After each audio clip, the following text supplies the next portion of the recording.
You are getting ready to listen to the voice of Dr. Rhadi Ferguson, 2004 Olympian, four-time national judo champion, Brazilian Jiu-Jitsu black belt, author, speaker, and coach. Hey, what's going on? This is Dr. Rhadi Ferguson, and welcome to another edition of Coffee with Rhadi. I have a story that I'd like to share with you, one that happened to me yesterday. I was talking with my son Rufus, and I asked him if he would like to go work out, because I had a client that just came in town that he knows very well, and I asked him if he wanted to work out because I needed a right-handed judo player to work with him because he's a lefty.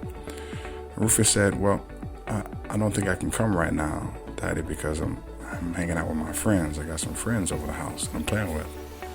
I said, well, no problem, Rufus. I said, I understand that.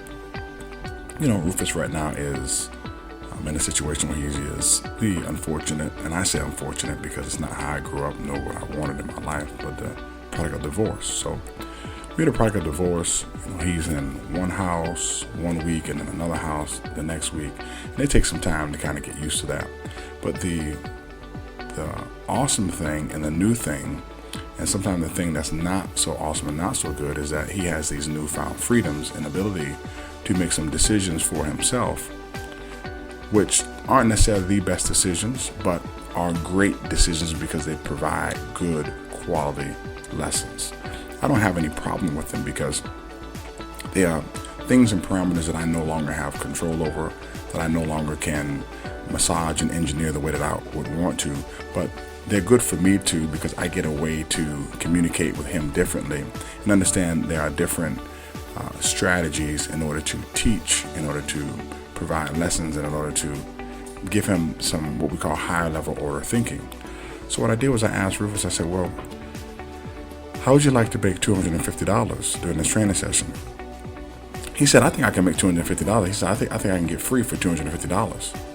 I said, well, I want to send you a video of Robert Kiyosaki when he talks about his two different dads. See, Robert Kiyosaki wrote a book called Rich Dad, Poor Dad. And when he spoke about his poor dad, he talked about his poor dad. And he says, poor dad always told him that you needed to pick up a paycheck and make sure that you got paid for everything that you did. And his rich dad, who he wanted to learn about money and learn about finances and learn about the power of money and the power of currency, he offered him an internship. And what he told him, he says, I'll teach you everything I know about money, but I'm not going to pay you anything. He said, because if you want to be an entrepreneur, if you want to be a high level earner, you're going to have to learn how to work and not worry about getting paid.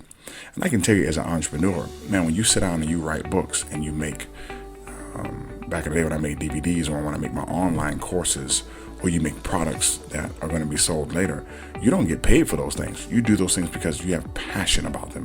You do those things because you love them. You do those things because you love helping people. You do those things because they're in line with your mission, and they're in line with your vision. That is why you do those particular things.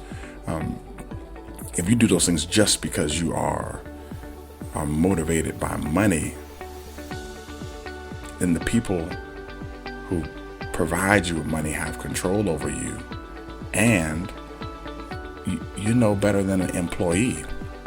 So you have to get to the point where you're not motivated by money, you're motivated by the things that you're motivated about. So I offered Rufus $250 for the training session, and I said, how would you feel if you can get paid? He said, I can make that happen. I can free myself up for that. So then I told him the story about the rich dad and the poor dad. And then afterwards, I said, I'm not going to give you $250 for the session. I said, what you have to do in your mind is you have to ask yourself if those actions and those behaviors that you have right now are aligned with you achieving the goal of being a Division I athlete. I said, because you said you wanted to be a Division I athlete. I said, your friends that you're hanging around, I don't know if they want to be Division I athletes or not. I'm not sure. But the question is, are your behaviors in line with being a Division I athlete? Like, don't get me wrong. I'm not saying that you need to go and do sports all the time. I was a 3-sport athlete in college, but I also did mechanical engineering. I have a Master's of Arts of Teaching with a 4.0 GPA. And I also have a PhD in education, where I made a 4.0 GPA as well. I've been on people's dissertation committees.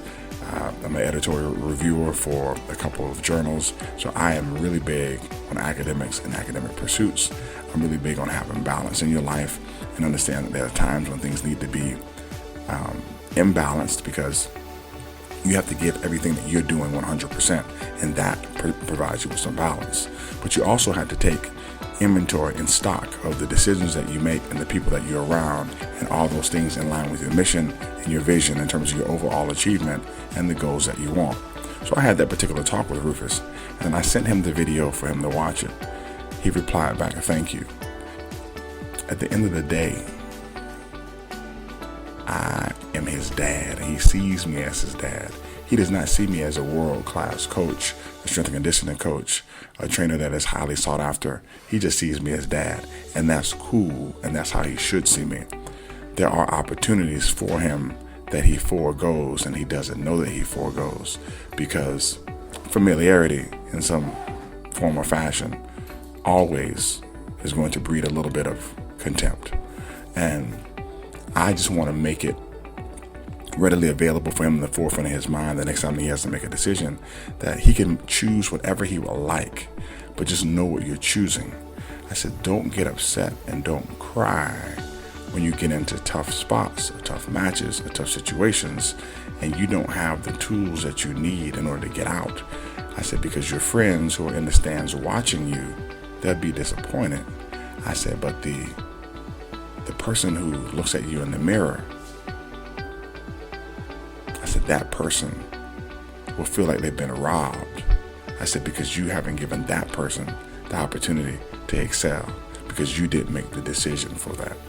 As you're listening to this, and as you go through your day and as you go through life, understand that your life as it is and as it sits today, it's a culmination of the decisions that you make.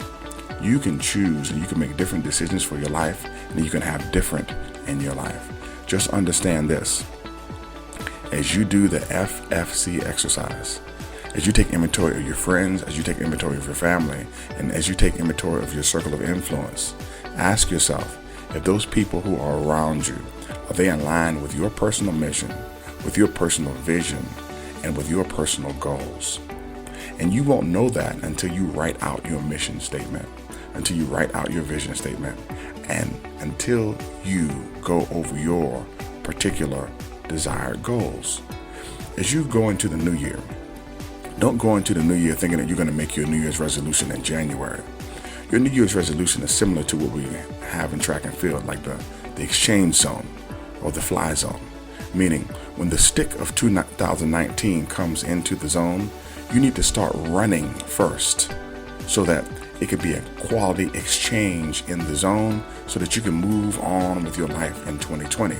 If you don't do that, 2019 will run up behind you as it closes, and 2020 will be right smack dab in front of you, and the two things will crash. You'll fall down and you can drop the stick. Now, you can always pick it up and start running, but you will be a little bit behind. Start the exercises. Start the things that you need to do right now and put those things into motion so that when 2020 comes around, you can make a quality exchange during that particular zone that we call December 31st and January 1st.